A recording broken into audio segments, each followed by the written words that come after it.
Kamu telah mengecewakan rakyatmu. Nih, saya sudah memilih kamu. Saya kecewa. Kecewa saya memilih kamu, Lutfi. Ini buntut panjang tentang pernyataan Bapak Lutfi yang dikait-kaitkan dengan Kang Deddy Mulyadi oleh banyak netizen. Jadi kemarin sebuah pidato Bapak Lutfi di hadapan para pejabat atau sambutan atau apapun namanya yang menyindir seorang pejabat yang konten dan semacamnya itu dikait-kaitkan dengan Kang Deddy Mulyadi dan diinterpretasi bahwa Bapak Lutfi ucapannya itu ditujukan kepada Kang Deddy Mulyadi. Kali ini buntut panjang daripada pidato Bapak Lutfi atau sambutan Bapak Lutfi yang seperti itu, ada tanggapan dari seorang netizen yang justru membanding-bandingkan Bapak Lutfi dengan Kades Hoho ya, dengan Kades Hoho ya. Saya juga cukup penasaran siapa Kades Hoho ini. Mari kita saksikan teman-teman ya. Lalu setelah itu akan kita reaction. Kita lihat dulu nih Kades Hoho. Silakan.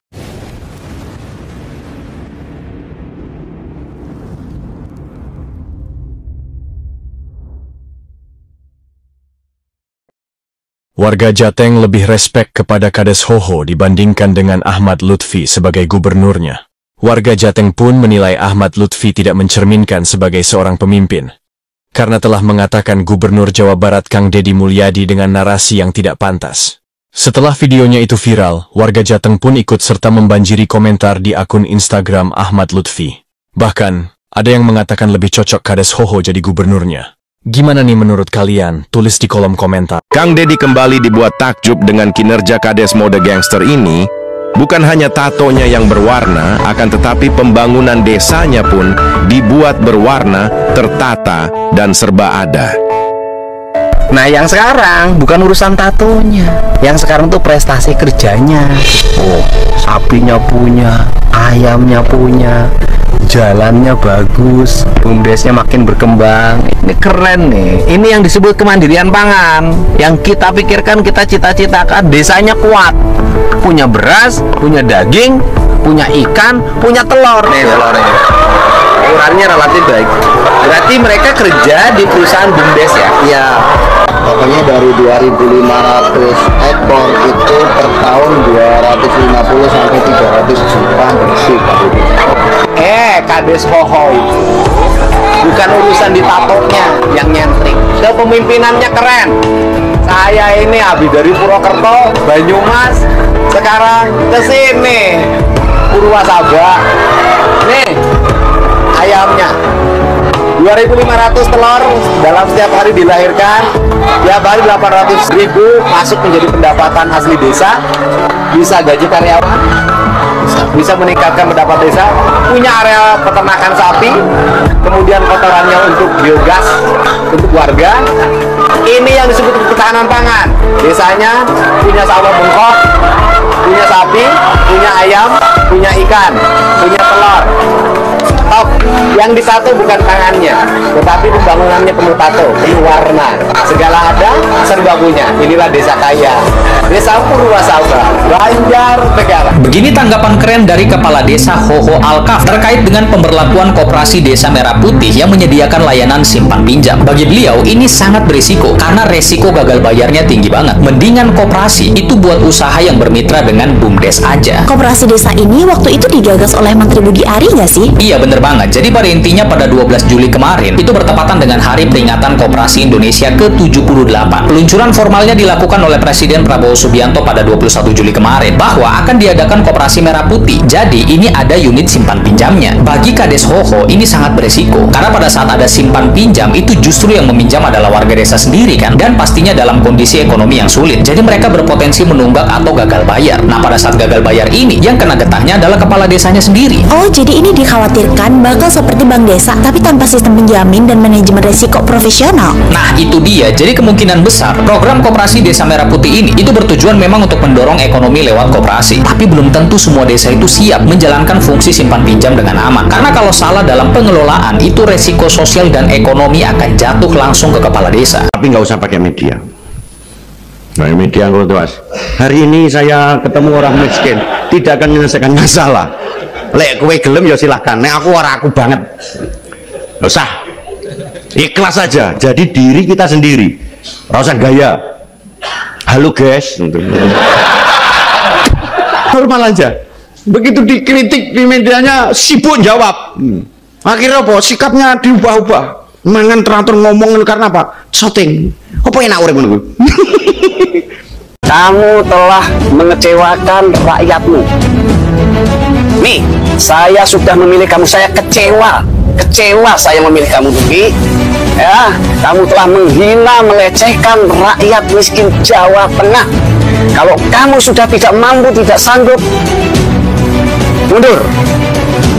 Kamu tahu bahwa Jawa Tengah itu rakyatnya 70% miskin, ya.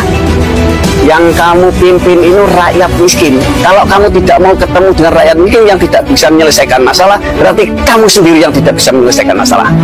Kamu sekarang berhadapan dengan saya. Kamu katanya mau ketemu rakyatnya, tidak ada kawalan. Temuin saya, nggak usah dikawal.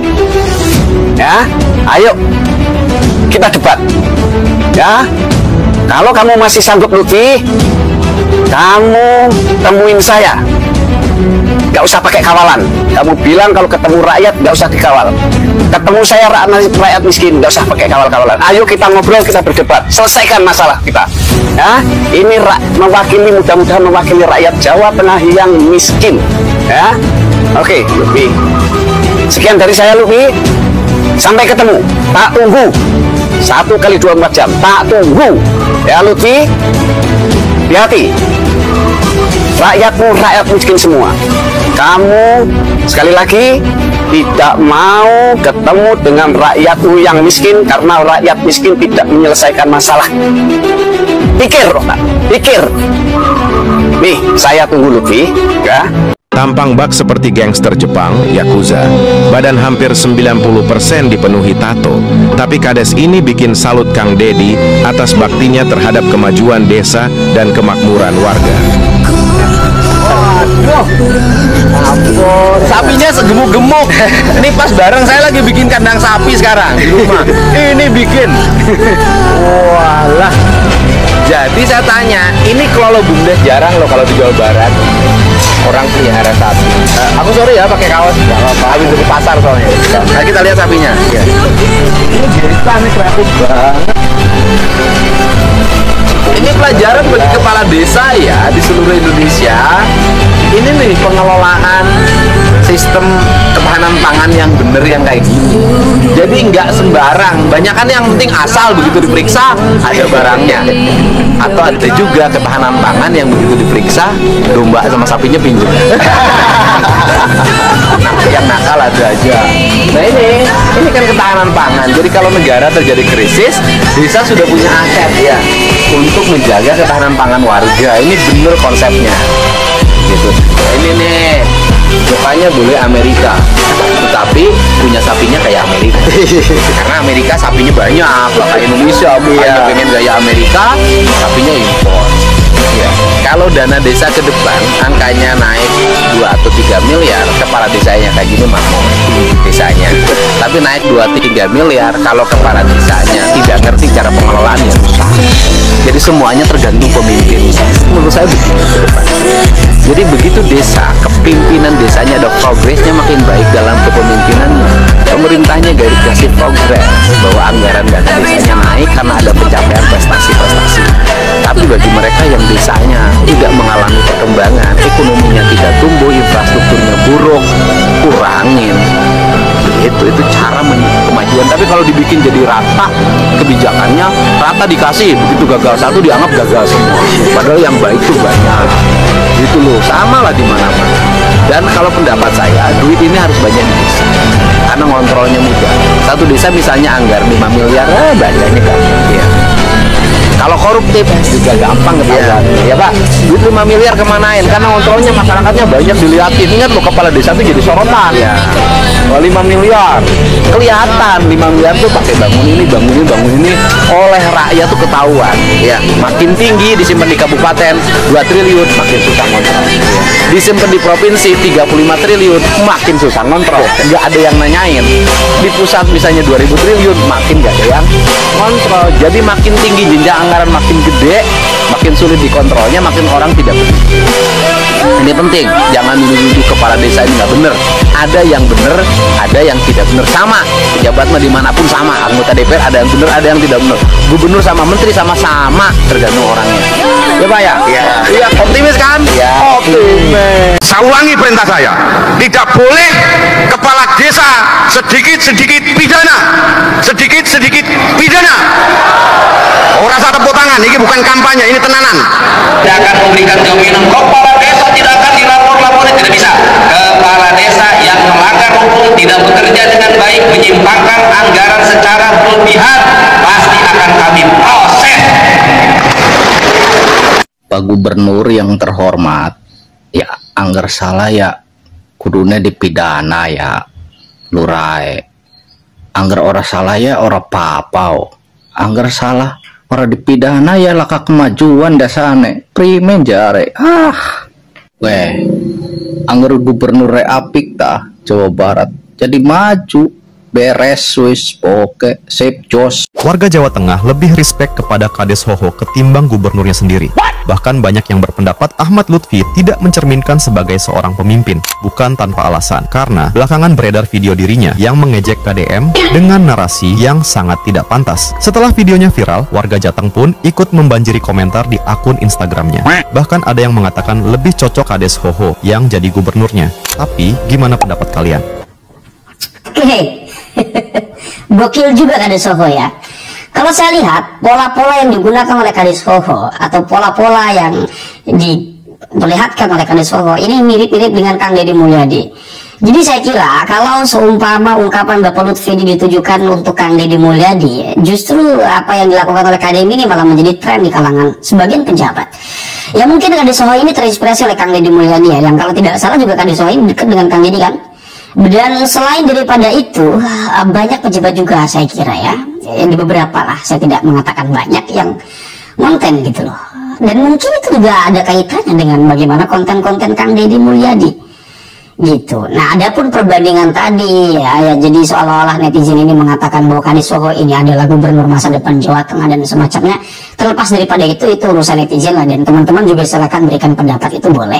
Tetapi yang saya kemudian di sini fokuskan adalah tentang bagaimana kinerja seorang pejabat yang konten, dalam tanda petik yang konten ya.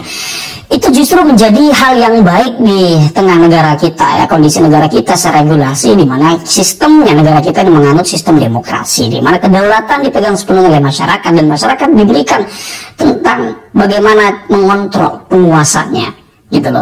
Itu kan baik gitu. Jadi Kang Deddy Mulyadi melakukan transparansi anggaran, ya memperlihatkan kinerjanya dan semacamnya, itu saya kira masyarakat tidak penasaran, masyarakat tidak mencari-cari karena semuanya bisa diakses dengan jelas di platform media akun pribadi Kang Deddy Mulyadi sendiri. Jadi platform media akun pribadi Kang Deddy Mulyadi, entah itu di TikTok ada TikToknya, kemudian di YouTube ada YouTube-nya, kemudian di Instagram, di IG Kang ada ya, di Instagram beliau, di IG beliau ada gitu loh. Ya, jadi di YouTube, di Facebook saya kurang tahu, di Instagram, di YouTube, di TikTok saya, kok agak dengan di TikTok, ya di YouTube, di Instagram itu kita bisa akses KDM gitu ya. Jadi transparansi ini menjadi mode yang sangat penting bagi saya. Apalagi di tengah masyarakat kita yang memang gotong royong gitu loh, memiliki kultur budaya seperti itu saya kira harus menjadi pertimbangan yang serius. Silakan teman-teman berikan pendapat, tetapi yang sopan ya, kita tidak menyudutkan Bapak Lutfi, punten sekali lagi ya Bapak Lutfi, dan kepada semua pihak harus tidak saling menghujat, harus saling menghargai antara satu dengan yang lain. Barangkali itu saja teman-teman hal-hal yang dapat saya sampaikan, kurang lebihnya saya mohon maaf. Hadanallahu wa iyyakum ajma'in, Allahu wal muwaffiq ila aqwamit thoriqin. Wassalamualaikum warahmatullahi wabarakatuh.